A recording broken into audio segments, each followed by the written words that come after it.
सबसे पहले तो मैं चंद्रेश जी शुक्रिया अदा करना चाहूँगा हमें ज्वाइन करने के लिए, और दूसरी तरफ मैं आपसे ये जानना चाहूँगा कि टीम इंडिया पहला मैच जीती, क्या चल रहा है वहाँ पर?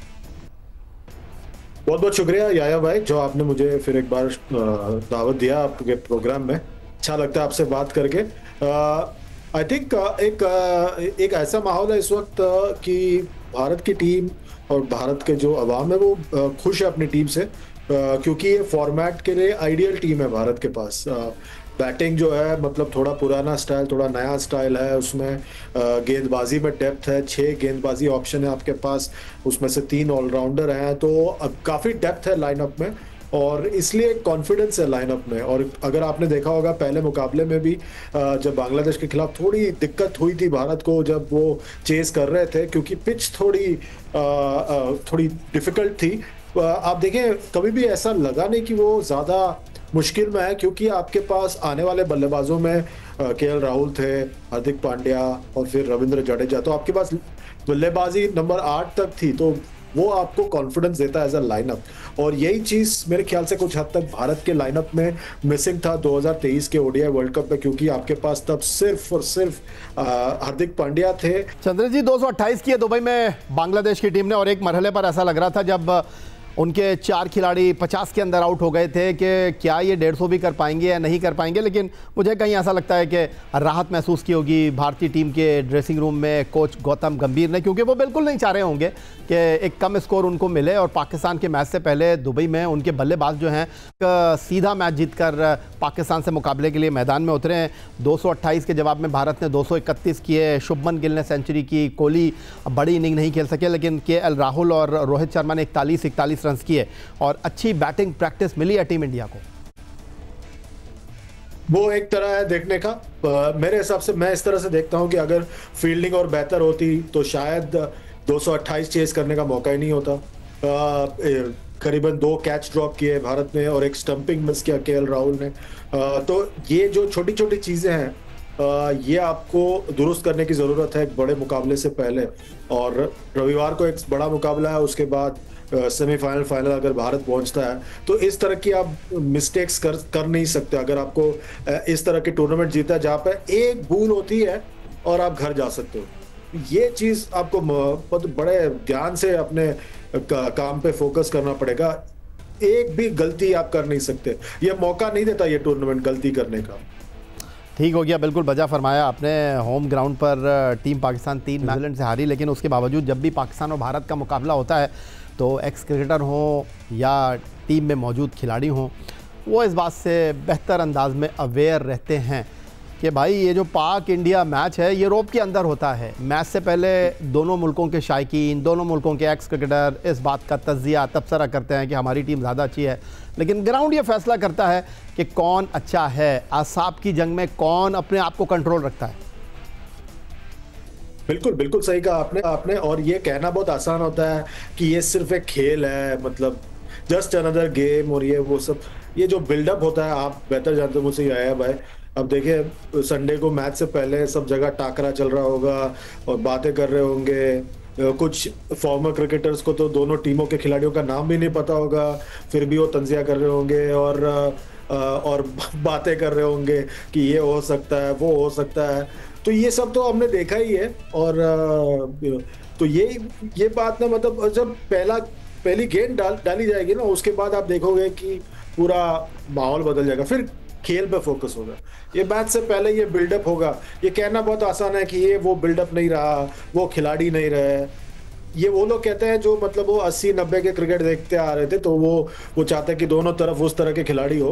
पर वक्त बदल गया है, खिलाड़ी बदल गए हैं, हमारे बाल भी थोड़े सफेद हो गए, तो हो सकता है ऐसे भी हो जाए कि यार नया दौर शुरू हो इन दोनों टीमों के बीच में। ये बिल्कुल आपने ठीक कहा कि अगर आपको तबसरा करना है, अगर आपको तज़िया पेश करना है, तो आपको हालात व वाक़यात से बिल्कुल जुड़े रहना चाहिए। आपने तो ये कहा कि हमारे जो बहुत सारे फॉर्मर क्रिकेटर्स हैं उनको खिलाड़ियों के नाम भी नहीं पता होंगे, लेकिन बहरहाल एक तजुर्बा मुशाहिदे की बुनियाद पर उनको गुफ्तगू करने का मौका मिलता है। लेकिन मैं यहाँ आपको ये भी बता दूँ कि हमारे बहुत से फॉर्मर क्रिकेटर्स को खेल के अंदर जो बदलाव आया है, इंटरनेशनल क्रिकेट काउंसिल ने जो तजुर्बे किए हैं, जो नई उन्होंने तरीक़ाकार में बदलाव लेकर आए, उस बारे में भी नहीं पता होगा। बिल्कुल नहीं पता होगा। इसलिए आप देखें कि ज्यादातर जो मतलब जो क्रिटिसिज्म होता है, अगर सपोज ओवर रेट के बारे में हो गया या पिच के बारे में हो गया या लाइट्स के बारे में हो गया या कुछ भी बाकी चीजें क्रिकेट रिलेटेड जो भी बातें होती है ना, वो आपको कभी भी इंडिया, पाकिस्तान, श्रीलंका, बांग्लादेश से कभी किसी फॉर्मर क्रिकेटर के मुंह से सुनाई नहीं देगा कि ओवर रेट में एक बहुत बड़ा मसला है या कुछ और क्रिकेट रिलेटेड बात है। आप सब उनसे आप ऊपर ऊपर से बात करा ले, वो सब कर लेते हैं। उनको खिलाड़ियों का नाम भी नहीं पता होगा। और कुछ ऐसे भी हैं जो जोफ्रा आर्चर को जोफ्री आर्चर बोलते हैं और कुछ जो है मार्क वुड को मार्क वुड्स बोलते हैं। तो काफी कुछ होता है ऐसे फॉर्मर क्रिकेटर्स में, क्योंकि वो देखते नहीं है क्रिकेट, मतलब वो उनको पुरानी आदत है, क्रिकेट नहीं देखते, तो इसलिए उनको तकलीफ होती है फिर। अच्छा नारायण जी, मैं अगर आपसे ये जानने की कोशिश करूं, कोई शक नहीं है इसमें कि पाकिस्तान टीम दबाव में है पहला मैच हारने के बाद, लेकिन जो इस वक्त आदादो शुमार हैं, अगर मैं कोहली की बात करता हूं तो वो जब तीसरा मैच खेलने के लिए न्यूजीलैंड के खिलाफ मैदान में उतरेंगे तो वो अपने 301 रोज़ा मैच मुकम्मल करेंगे। उनके क्रेडिट पर 13,985 रन हैं। आपको लगता है कि ये चीज़ें बड़ी इंपॉर्टेंट हैं कि बड़े मैच में बड़ा खिलाड़ी परफॉर्म करता है, कि भारत को इस बात का बहुत ज़्यादा जो है वो इदराक होगा कि यार शाहीन आफरीदी को पहले ओवर में विकेट नहीं देना? बिल्कुल बिल्कुल। और देखिए शाहीन अफरीदी पर दबाव भी होगा, क्योंकि वो काफी वक्त से वो मतलब ऊपर नीचे रहा है उनका परफॉर्मेंस, तो इसकी वजह से उन पर भी प्रेशर होगा। दूसरी तरफ से जैसे आपने कहा, विराट कोहली ने भी काफी वक्त से उस तरह के झंडे नहीं गाड़े जिस तरह से उनसे उम्मीद है। तो आई थिंक दोनों तरफ से दबाव होगा। पर मेरे ख्याल से जिस तरह से रोहित शर्मा ने पहले मुकाबले में खेला बांग्लादेश के खिलाफ, उन्होंने प्रेशर बनाया बांग्लादेश पर, क्योंकि पिच थोड़ी ट्रिकी थी। अगर आपने गौर से देखा होगा, थोड़ा मतलब बांग्लादेश के गेंदबाजों ने थोड़ा पकड़ लिया था भारत को वहां पर।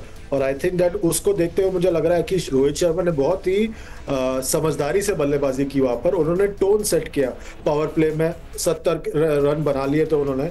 और आई थिंक उसके वजह से बाद में जो है शुभमन गिल थोड़ा आराम से खेल पाए चेस में। तो आई थिंक दैट इसलिए जो ओपनिंग जो होगा रोहित शर्मा का खास तौर पर, उनके पास इतना ज्यादा तजुर्बा है कि वो दबाव बना सकते हैं। और ये उनका एक किरदार बन गया है आजकल वनडे क्रिकेट में और T20 क्रिकेट में, कि वो शुरुआत में इतनी तेजी से रन बनाने की कोशिश करते हैं ताकि बाकी जो आने वाले बल्लेबाज हैं उन पर से दबाव कम हो जाए। अच्छा चंद्रन नारायण जी, क्यों भारत की टीम पाकिस्तान नहीं आई? चैंपियंस ट्रॉफी के लिए उनको पाकिस्तान आना चाहिए था। मैं इस बहस से हटकर अगर गुफ्तगू कर लूँ तो दोनों ही टीमों के लिए दुबई नया नहीं है। इससे पहले 2 एक रोज़ा मैच 2018 में यहाँ पर दोनों टीमें खेल चुकी हैं एशिया कप के प्लेटफॉर्म पर। लेकिन अगर भारत चैंपियंस ट्रॉफी खेलने के लिए पाकिस्तान आता तो एक बात तो तय है कि उनको वो पिचेस मिलती जो एक टेस्ट मुल्क में होनी चाहिए। अब दुबई में भले से सारे मैच भारत ने खेलना है, लेकिन दुबई का जो सरफेस है वो दोनों ही टीमों के लिए ट्रिकी होगा, चाहे वो पहले बल्लेबाजी करने के लिए जाएं। ये बात तो आप मानिए। बिल्कुल, बिकॉज देखिए दुबई की पिच पूरे सीजन में काफी क्रिकेट हुआ है वहां पर, और खास तौर पर हाल ही में IL T20 हुआ था और सबसे ज्यादा मुकाबले जो है वो दुबई के स्टेडियम पर ही हुआ था। तो यूज्ड पिचेस हैं और इसीलिए शायद कहीं ना कहीं भारत ने 5 स्पिनर अपने टीम में चुने। और आई थिंक दैट इसलिए ये टूर्नामेंट जो है 2 हिस्सों का टूर्नामेंट बन गया है। एक हिस्सा जो पाकिस्तान में हो रहा है और एक हिस्सा जो UAE में हो रहा है। पाकिस्तान में मुझे ऐसा लगा था कि पहले मुकाबले से 300-350 रन बनना शुरू हो जाएंगे, पर पहला जो पिच था आपके शहर कराची में, वहां पर भी थोड़ा ट्रिकी था थोड़ा मेरे ख्याल से। और वो तो आखिर में आकर जो ग्लेन फिलिप्स ने नॉक खेला जिसकी वजह से वो 300 पार कर गए, पर वो भी उतना ज्यादा भाग नहीं गए अपने स्कोर के साथ जितना मुझे लग रहा था कि होगा। और उसके पहले वाले फाइनल में भी जो हुआ था आप देखिए 240 के आसपास ही बना था भारत पाकिस्तान की तरफ से। तो आई थिंक दैट दोनों जगह पर क्रिकेट काफी हुआ है, तो उसका भी असर होगा। पर लाहौर और पिंडी में किस तरह से होंगे वो देखना दिलचस्प होगा।